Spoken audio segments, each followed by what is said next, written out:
Welcome to week 10 of the erudio stilus blog. This week we're going to be discussing blogging in secondary schools centred on the students. As we travel up the ages of education, there's a major shift in what the students do. At primary school normally it's very simple things, but at secondary school, because of the age of the child, there's a lot more options available for them. It's at this age where the students might start going on to websites, blogs, to find information about other items. This could be like games, sports, or miscellaneous hobbies. It would normally be some hobby format, but it means that they're making an effort to look at web pages. It's getting them into the idea of web pages being useful and technical at some points. This lays the groundwork for further education and the use of relevant resources. And thus, it's at this stage where they start to see blogs being useful. At secondary school, some of the techniques that primary school use wouldn't be as valid. It's quite unlikely that you get a secondary school class singing so they could upload it onto the blog.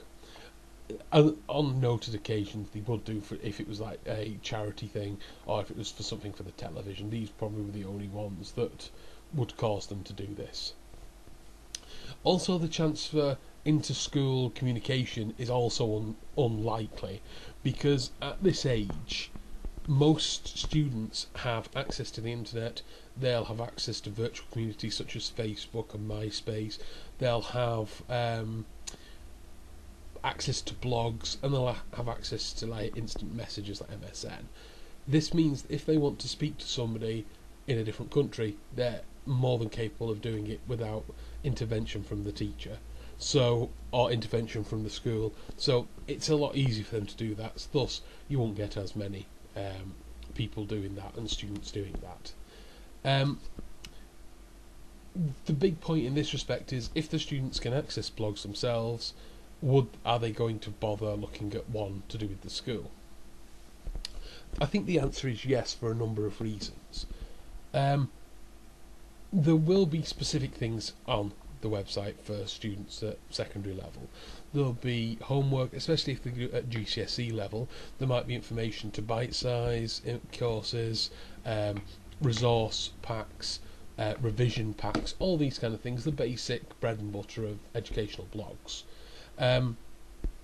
But it also allows students to chat together who might not be in the same social group outside of school, but they might be in a work group within school. So it allows those kind of students to chat together, and it also allows students to chat amongst themselves with the teachers, the peers, and actually anybody else who has access to the blog, to find out information and get overall help for if they need help for a topic.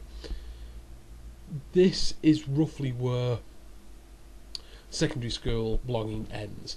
It's a much more resource laden time, and the student has to pick and choose the resources they want.